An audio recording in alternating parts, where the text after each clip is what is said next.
잠시 기도하겠습니다. 하나님 아버지, 오늘도 새롭게 귀한 분들을 보내주신 것을 감사합니다. 우리가 하나 되어 하나님 앞에 예배드리길 원합니다.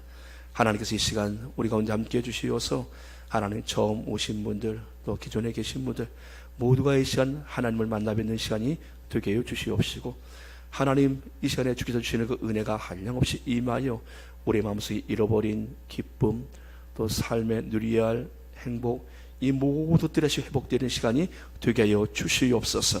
예수님의 이름으로 감사하며 기도합나이다. 아멘.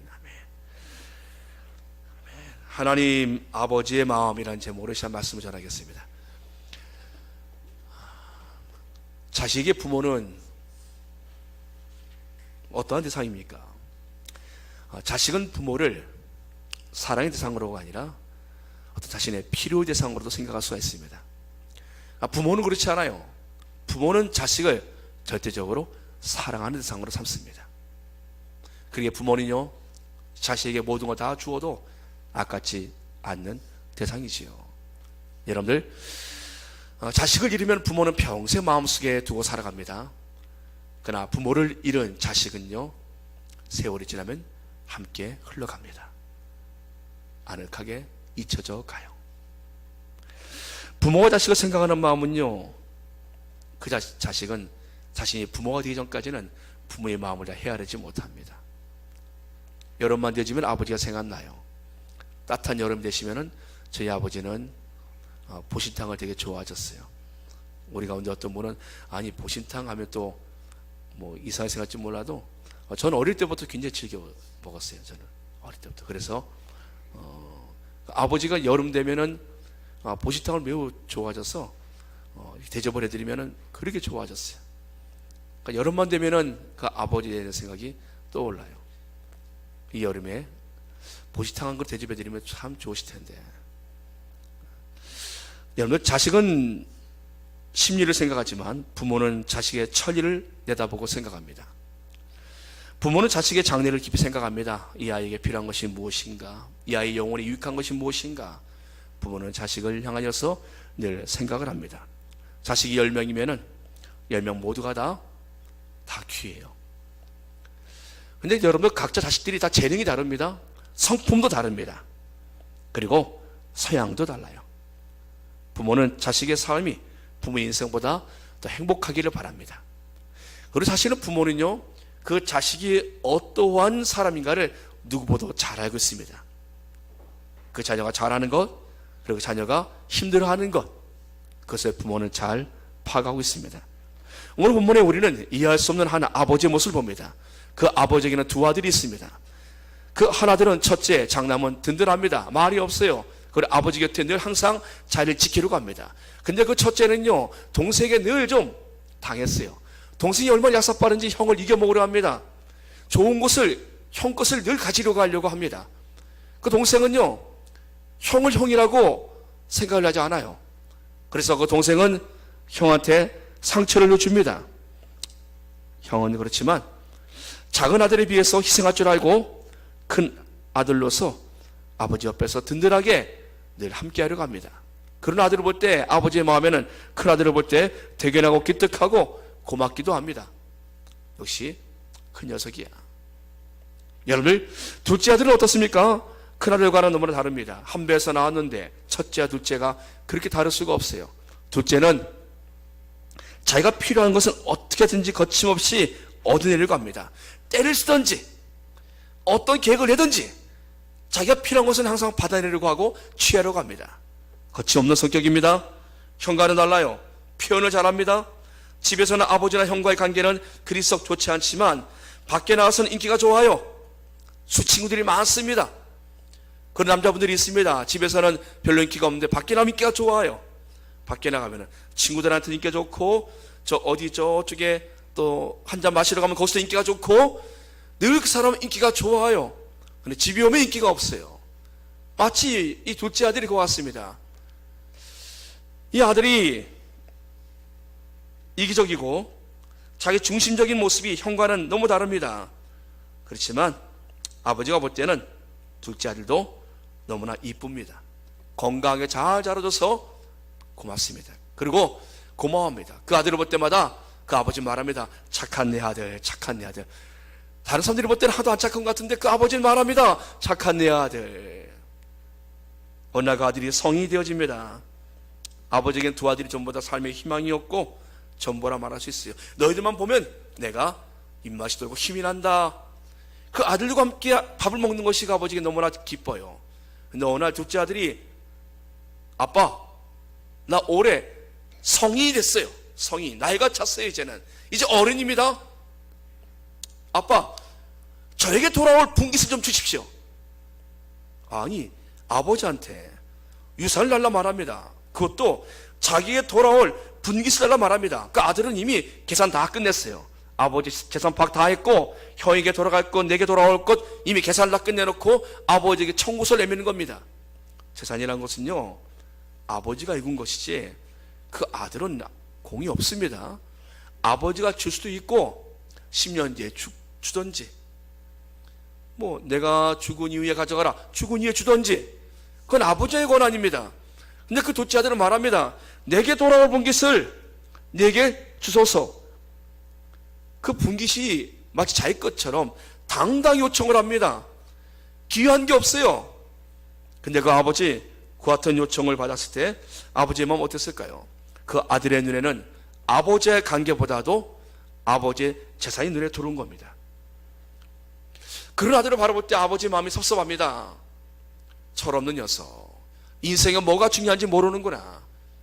돈만 있으면 다 될 줄 알지만 인생은 그렇게 되는 것이 아닌데, 이 젖다스니 없는 녀석, 지금 이 아버지와의 관계가 얼마나 소중한데, 가족과의 관계가 얼마나 소중한데 그것을 모르고 이 관계를 다 생각지 못하고 그냥 아버지한테 있는 것 좀 가져가려고 하는 그 아들의 모습을 볼 때 아버지는 참으로 안타까운 거예요. 아버지는 생각합니다. 이 아들한테 내가 뭐라 대답을 해줄까? 안 돼. 네가 한 게 뭐가 있나? 넌 한 게 없잖아. 줄 수 없어. 나하고 말을 하면은 어떻게 했습니까? 그 아들은 아마 아버지와 관계가 멀어질 겁니다. 그 아들과 아버지 관계는 섭섭한 관계가 되지 않겠습니까? 그러니까 아버지가 어떻게 합니까? 어찌할까 생각하다 아버지는 결정을 내립니다. 아들이 원하는 대로 주자. 그리고 그 아들에게 분깃을 떼어줍니다. 아버지 결단입니다. 근데 거기는 아버지의 깊은 뜻이 또 있었어요. 아버지는 그 아들에게 분깃을 떼어줍니다. 오늘 성경은 말씀합니다. 분깃을 떼어주는 아버지의 모습을 보여주고 있습니다. 아버지가 그 살림을 각각 나누어 주었더니 아들은 그것을 받고 나서 몇 년이 아니라 며칠 만에 싹 정리하고 떠납니다. 그것도 아버지가 오지 못할 장소로 먼 나라로 떠납니다. 시골의 재산을 정리해서 어떤 분이 재산을 좀 받았어요. 그 재산을 받고 나서 이분이 아파트를 삽니다. 내 아파트 이름이 굉장히 어려워요. 발음도 잘 안 됩니다. 부모님이 말합니다. 너 어디 사니? 아크로비트 파트예요. 어디라고? 아크로비트 파트예요. 그 발음도 안 돼요. 그 부모님이 와서 강남역에 버스 타고 내렸는데 택시 타고서 가려는데 발음이 안 되는 거예요. 딸네 집에 가려는데 발음이 안 돼요. 아들 집에 가려는데 발음이 안 돼요. 얼마나 발음이 어려운지. 현대 아파트, 뭐 대우 아파트 이런 거 좋잖아요. 삼성 뭐 이런 거 쉽지 않습니까? 아크로비트 무슨 아파트인데 뭐 꼬여가지고 말이 안 되는 겁니다. 여러분들 신방 가서 그 목사님 그러시더라고요. 아, 이거 부모님이 찾아오기 참 힘든 아파트 이름이네요. 여러분들 지금 이 아들은요 이사를 갔어요. 어디로 갑니까? 먼 나라로 갑니다. 아버지 올 생각 마세요. 이런 마음으로 먼 나라로 갑니다. 여러분 그것도요 좀 남겨놓고 가야지 돌아올 길이 있는데 성경을 말씀합니다. 다 모아 가지고 먼 나라로, 가까운 이웃 나라가 아니에요. 아주 먼 나라로 그는 갑니다. 조금도 남겨놓지 않고 모두 모아가지고 갑니다. 이것은 두 번 다시 돌아오지 않겠다라는 거예요. 내가 두 번 다시 아버지 볼 일 없다라는 겁니다. 이렇게 떠난 아들의 뒷모습 볼 때 그 아버지 아마 인사를 하고 간지 모르겠어요. 그 아버지의 마음이 어떻겠습니까? 그렇게 떠나고 갔을 때 아버지는 알았습니다. 꿈도 계획도 아무것도 생각도 없이 재산 달라고 하는 여성한테 이 재산을 주면은 아버지는 그 아들을 너무나 잘 알아요. 그것을 넘겨주는 그 순간에 그 아들이 어떻게 될 것인가에 대해서 아버지는 그 아들을 너무나 잘 알기 때문에 결과까지도 생각할 수 있었습니다. 꿈도 없고 계획도 없는 녀석한테 내가 이 재산 떼주면은 이 아이한테 이것이 어떻게 쓰여질지 부모가 어찌 모르겠습니까? 그렇지만 그래도 아버지는 줍니다. 아버지의 깊은 뜻이 있었어요. 그것을 받은 아들은 그렇게 떠나버립니다. 그걸로 성경은 끝나지 않았어요. 그 뒤에 아들의 삶을 성경은 자세히 보여주고 있습니다. 그 아들은 생각합니다. 아버지로부터 멀리 멀리 떠났으로 나는 더 자유로워질 거야. 내가 어떻게 살든지 내게 잔소리할 사람은 없어. 형도 가서 못하고 아버지도 가서 못하고 나는 이제 마음껏 내가 살 수 있는 곳으로 갈 것이야. 그는 더 멀리 떠나는 것이 더 자유로워질 줄 알았어요. 그래서 그는 더 멀리 간 것입니다. 근데 여러분들, 그가 그곳에 가서 그에게 어떤 생활이 발생되집니까? 꿈도 없고 계획도 없고 비전도 없고 아무것도 생각지 않은 그 아이한테 재산이 떨어졌어요. 그가 할 수 있는 것은 한 가지입니다. 향락입니다. 유흥이에요. 그는 향락과 유흥을 즐기기 시작합니다. 성경은 말씀합니다. 먼 나라에 가서 그가 한 일을 말씀합니다. 허랑방탕하여. 허랑이란 친구와 방탕이란 벗이 찾아와서 그의 모든 것을 다 먹어버립니다. 재산을 다 낭비하여. 재산을 다 낭비한 이후에 그 아들은 살 길을 찾아야 합니다. 이것이 현실이에요. 이 아들은 이제 더 이상 의지할 대상이 없습니다. 왜요? 다 정리하고 왔기 때문에 이제는 없어요. 좀 더 남겨놓고 왔으면 다시 가서 좀 정리하고 올 텐데 이제 갈 일도 없어요. 다 모아서 왔기 때문에 이제 어찌하거나 그 나라에서 살아남아야 돼요. 그는 살게 직업을 찾습니다. 그가 태어나서 처음 찾은 직업, 흉년의 직업 찾기는 어려운 거예요. IMF 때 직업 찾기가 얼마나 어렵습니까? 그 나라에 흉년이 들었기 때문에 흉년의 직업 찾기는 어렵습니다. 근데 그가 일자리를 찾았습니다. 양도업. 돼지를 치는 일인데요. 돼지에게 사료를 주고 돼지의 오물을 정리해주고 하는 일이에요. 그러니까 먹여주고 치워주고 이 일만 하면 되는 거예요. 돼지에게 먹여주고 돼지가 볼일 본 곳에 치워주고 일만 하면 되는 거예요. 이제 그가 양도업에 이제 그가 몸을 담습니다. 그는 돼지치는 일을 하기 시작합니다. 근데 일을 해봤더니 처음 직업인데 일이 만만치 않은 거예요. 지금처럼 뭐 자동화된 것도 아니고 여러분들 돼지에게 사료를 갖다 주는 일도 쉽지 않은데 그것을 먹고 난 돼지의 배설물을 치우는 것은 너무나 힘든 일이에요. 일이나 해봤습니까?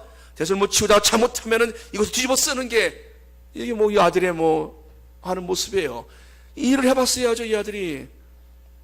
그러니 그의 모습은 어떻겠습니까? 그렇다고 해서 일이 딱 끝나고 나면은 가서 샤워 좀 해야지. 샥 온수 냉수 나온 샤워장 가서 샤워하고 몸에 향수 좀 뿌리고 이런 구조가 돼 있었겠습니까? 이 당시에요?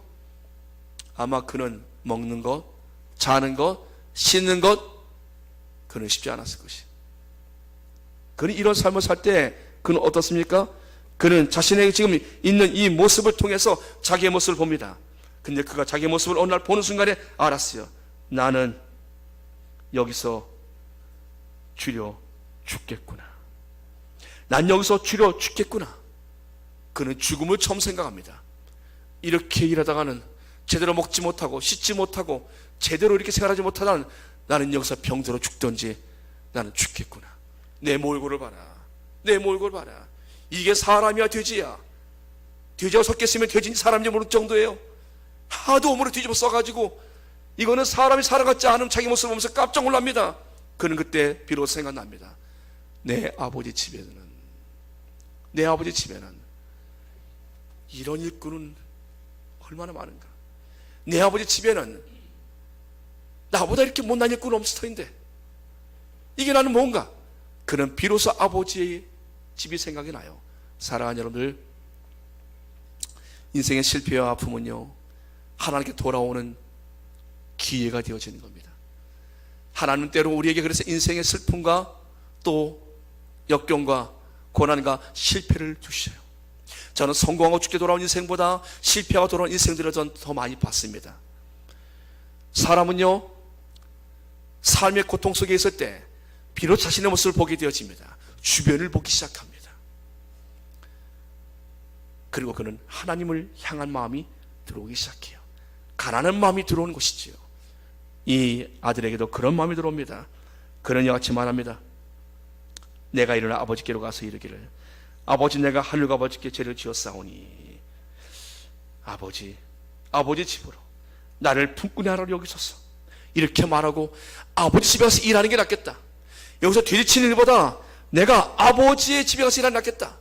뒤도 돌아보지 않고 떠났던 그 아들이, 재물을 하나 남겨놓지 않고 모두 챙겼던 그 아들이 이제 아버지 집을 생각하고 그는 아버지의 집으로 돌아오는 발걸음을 향합니다.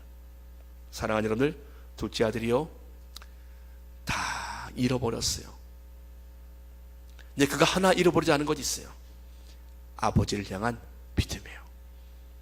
내가 이렇게 돌아가도 내 아버지는 나를 품꾼히 하라는 받아주실 것이야. 아들은 몰라도 내가 이런 모습으로 돌아가도 아버지는 나를 그래 이 녀석 아버지 집에서 일해라 라고 해주실 것이야. 그는 이렇게 아버지를 향하면 믿음으로 그는 돌아옵니다. 모든 것을 다 잃어버리는 아들의 모습. 그는 자신의 모든 허물을 용서받으셨다는 생각으로 아버지 집으로 그는 발걸음을 향합니다. 사랑하는 여러분들, 둘째는 아버지와 달랐어요. 둘째는 아들이, 첫째는 달랐습니다. 첫째는 둘째 동생이 그렇게 갔기 때문에 두 번 다시 안 올 줄 알았어요. 근데 아버지는 다릅니다. 아버지는 이 아들이 언젠간 돌아올 것이라는 걸 아셨어요. 그래서 아들을 위해서 가장 좋은 옷을 준비해 놓았고 아들을 기다리고 있었습니다. 아들이 이제 고향으로, 집으로 돌아와요. 그 소식을 들은 아버지 말합니다. 제일 좋은 옷을 내어다가 내 아들에게 입혀라. 여러분들, 아버지의 마음 너무 멋지지 않습니까? 그 아들에게 준 유산이 얼마예요? 근데 아버지는 처음부터 알았습니다. 내가 이 유산을 잃어도 내가 아들을 얻을 수 있다라면 엄청난 레슨비가 들어갔어요. 그 아들이 말합니다. 아버지, 내가 하늘과 아버지께 죄를 범하였사오니 내가 아버지 아들을 그를 만나지 못하겠습니다. 나를 위한 여기 서 있는 품꾼이 하나 여기 서서 아들이 거듭나서 돌아온 겁니다. 새로워서 돌아왔어요. 전에 그 아들이 아니에요. 비록 유산이라는 엄청난 비용이 들어갔지만 내 아들이 새 사람 돼서 돌아왔습니다. 그래서 그 아버지 말합니다. 내 아들은 죽었다 살아난 아들이요 잃었다 얻은 아들이라고. 그 아버지는 늘 생각했습니다. 이 철없는 아들 언젠가 하나님 손에 붙잡히면은 새로운 사람이 될 것이야. 이런 마음이 늘 있었는데 그 아들 정말 새로운 사람이 돼서 돌아왔습니다. 비록 재산을 잃었지만 아들은 새로운 모습으로 돌아왔으니 그 아버지는 결코 손해본 것이 아니에요. 사랑하는 여러분들, 둘째 아들의 모습, 여러분들 그런 아들이 어디 있겠습니까? 근데 오늘 이 땅에서 오늘 둘째 아들로 사는 사람들이 많아요. 교회 안에 있고 교회 밖에도 있습니다. 아버지에게는 아들이 전부입니다. 근데 그 아들에게는 아버지는 둘째예요. 아버지 유산이 더 크게 보였습니다. 교회 다니면서도요, 하나님이 주시는 것에 더 관심 많은 사람이 있어요. 하나님에게 관심이 있기보다 하나님의 삶의 문제와 내 필요를 채워주신 하나님으로만 생각하는 분들이 있어요. 또 교회 밖에는요, 하나님이 없이 살아가는 분들, 그들은 자신의 인생의 문제를 어찌 풀어가겠습니까? 자신의 삶의 그 자리를 어떻게 그들이 이겨낼 수 있겠습니까? 인생의 공허함을 어찌 그들이 견뎌낼 수 있겠습니까? 사랑하는 여러분들, 아버지가 그 둘째 아들을 붙잡고 만일에 어떤 지도와 훈계를 한들 그 아들이 돌이켰을까요? 아니에요. 성경을 말씀합니다. 그 아들이 스스로 돌이켜 아버지께로 왔다고 말씀합니다. 하나님은 우리가 스스로 돌이키시를 기다리고 계십니다. 하나님은 엄청난 대가를 지불하셨어요. 여러분, 우리에게 주신 엄청난 그런 시간들, 우리에게 있는 그런 인생의 그 소중한 것들, 더 중요한 것은 하나님은 우리에게 그분의 아들을 주시면까지 우리가 스스로 돌이키기를 하나님을 기다리고 계십니다. 여러분, 하나님의 마음을 아십니까? 하나님은 지금도 가장 좋은 옷을 예비해 놓으시고 우리를 기다리고 계십니다. 우리 인생의 모든 것을 하신 하나님께서 가장 소중한 것을, 우리에게 필요한 것을 예비해 놓으시고 우리가 돌아오기만을 기다리고 계신다라는 거예요. 여러분들의 삶이 여러분들 스스로 모든 것을 다 해나갈 수 없어요. 그래서 하나님은 우리의 인생에 공허함을 두신 것이, 하나님 없이 살 수 없는 인생들을 우리에게 두신 것입니다. 모든 것을 가진 사람들이 왜 그들의 삶이 허탈하게 살아갑니까? 그들이 왜 그렇게 험한 인생을 살다가 가려고 합니까? 아버지의 관계가 회복되어지면요, 삶의 회복은 자연적으로 따라옵니다. 돌아온 아들에게 아버지는 묻지 않습니다. 내가 어떠한 죄인이고 내가 어떻게 무엇을 잘못하였고 유산을 어떻게 다 잃어버렸고 묻지 않아요. 아버지는 그 아들을 맞이하면서 그 아들에게 가장 좋은 곳으로 그에게 입히고 가라지를 끼우고 신발도 못 신고 돌아온 그 아들에게 신을 신겨줍니다.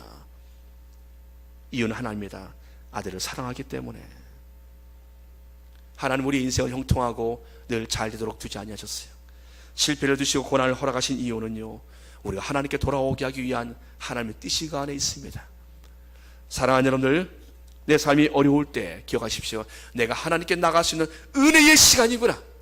내가 하나님께만 돌아가기만 하면 하나님은 내 삶을 위해서 가장 좋은 것을 준비해 놓으셨음을 믿으시기 바랍니다. 그래 실패는 내게 축복이 되어지는 겁니다. 다 이뤄도 하나님을 잃지 않는다면요, 모든 것을 다 소유한 자입니다. 하나님은 능히 우리의 모든 것을 다 주실 수 있는 그런 분이시요, 우리가 모든 것을 다 이뤄도 하나님은 다시 우리에게 모든 것을 주실 수 있는 그런 전능하신 하나님이십니다. 아들의 신분은요, 돼지 우리에 있어도 아버지 아들이에요. 돼지의 오물을 뒤집어 쓰고 냄새가 나도 하도 아버지 아들이에요. 사랑하는 여러분들, 여러분들의 삶의 모습이 어떠하든지, 여러분들의 지금의 모습이 어떠하든지, 여러분들은 여전히 하나님의 자녀들입니다. 하나님, 너 이렇게 살았어요. 저 이런 아픔이 있어요. 저 이렇게 엉망으로 제 삶이 무너져 있어요. 하나님 말씀하세요. 그래도 내 아들이야. 그는 내 사랑하는 딸이야. 그는 변함없는 하나님의 자녀입니다. 이 아들이 어떤 신분에 있든지 그는 그 아버지의 아들이었어요. 진정한 복 있는 인생은요, 어떤 어려운 가운데서도 하나님 아버지가 생각하는 인생입니다. 하나님이 떠오르는 거예요. 내가 정말 어렵고 힘든데 그 하나님이 떠오릅니다. 정말 복 있는 인생이에요. 하나님이 떠오르시 축복합니다. 여러분들이 어떤 형편의 상황 속에 있든지 그 하나님을 떠올릴 수 있기를 축복합니다. 끝으로 하나님 아버지께 나오는데 우리의 소유가 방해돼서는 안 돼요. 어떤 분은 말합니다. 교회 가려면 뭔가 있어야 돼. 아니에요. 뭔가 있으면 나오기 힘들어요. 돈요 벌어놓고 하겠습니다. 아니에요. 돈 벌어놓고 오는 거 아니에요. 지금 그 모습 그대로 나오는 겁니다. 하나님은 우리의 자신들의 관심이 있지요, 우리의 소유에 하나님은 관심이 없으세요.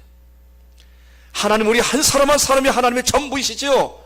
우리가 무엇을 가지고 있는지, 그 사람이 어떤 위치에 있는지 하나님 관심 없으십니다. 여러분, 사람의 눈으로 하나님을 보지 마십시오. 하나님 우리 자신들에 대한 관심이 있으십니다. 하나님 우리 한 사람 한 사람이 하나님의 전부라고 말씀하십니다. 하나님 보시는 것은요, 나의 모습 그대로입니다. 사랑하는 여러분들, 하나님께로 여러분들이 이 시간 돌아오시기 바랍니다. 하나님 아버지의 마음을 여러분들 아시고 하나님께로 돌아오십시오. 내 모습 이대로 그냥 돌아오십시오. 내 삶의 모습 그대로 그냥 오시기만 하시면 됩니다. 그러면 하나님께서는 여러분들을 위하여 하나님은 가장 좋은 것을 준비해놓고 기다리고 계십니다. 하나님은 지금도 여러분들을 기다리고 계십니다. 그래서 하나님 여러분들의 삶 속에 하나님 많은 것들을 하나님은 다 주신 것이에요. 여러분들의 그 시간들을 하나님이 다 기다리는 시간이셨습니다. 때로 하나님께서는 우리를 부르시기 위하여서 수많은 희생도 하나님은 일으키십니다. 어떤 사람은 큰 사건을 통해서 지진이 나는 가운데 살아나셔서 돌아와서 내가 살았는데 하나님의 은혜인 것 같다고, 그 잔해 가운데 내가 빠져나온 것이 하나님의 은혜인 것 같다고, 어떤 경우는 불이 나는 것을 보고서 하나님의 은혜가 아니면 난 거기서 살아지 못했을 것이라고. 여러분, 저는 그런 분을 봅니다. 교통사고가 났는데 자기가 타고 갈 버스인데 자기가 그 버스를 못 탔다라는 거예요. 근데 그 버스가 앞에 전복되는 것을 보면서 하나님 날 부르셨다라고. 여러분, 꼭 그런 일이 있어야만 하나님 앞에 돌아옵니까? 하나님은 우리의 삶 속에서 하나님의 지금 부르시는 그 음성은요, 말씀을 통해서 우리를 부르고 계시는 겁니다. 꼭 지진이 나고 불이 나고 사고 안 나도 하나님 오늘 말씀을 통해서 여러분들을 하나님께로 지금 초대하고 있다라는 거예요. 내게 돌아오라. 내가 너를 위해서 가장 좋은 것을 예비해놨다고 하나님은 말씀하고 계십니다. 돌아오면 하나님은 아무것도 묻지 않으십니다. 하나님은 하나님의 사랑으로 우리의 삶을 하나님을 담아주시고, 그리고 우리의 인생을 하나님 그때부터 회복시켜 주십니다. 전 여러분들이 하나님께 돌아와서 여러분들의 삶이 다시 시작될 수 있는 회복의 날길 주의 이름으로 축복합니다. 기도하겠습니다.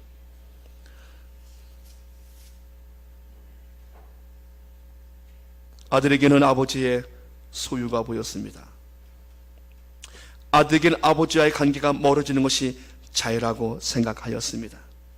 그러나 살아보니 소유는 아무것도 아니었고 아버지를 떠나서는 진정한 자유가 없음을 알게 되어졌습니다.